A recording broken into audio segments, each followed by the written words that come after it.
Good afternoon.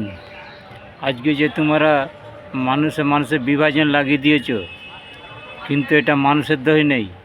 মানুষ ভালো মন্দ বুঝেছে, বিজেপি তৃণমূলকে তাড়িয়ে বিজেপিকে এনেছে, কিন্তু দেখা গেল তার চিত্রটা পুরো পাল্টে গেছে।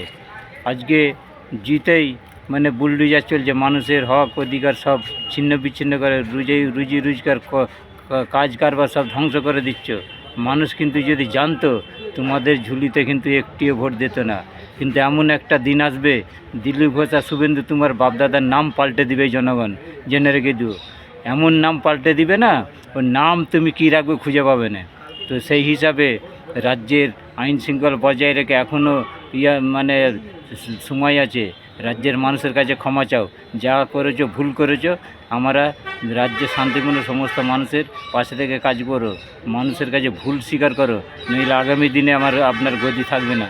বাপদাদার নাম এই জনগণই পাল্টে দিবে।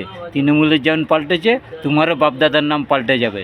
বাপদাদার কী নাম রাখবে সে ইতিহাসও খুঁজলে পাবে না, বিজ্ঞানে খুঁজলে পাবে না, আর কোনো মানে সাহিত্য, কোনো আপনার বাইবেল গীতা তুমি সেই নামও খুঁজলে পাবে না যে তুমি কী নাম রাখবে তোমার বাপদাদার।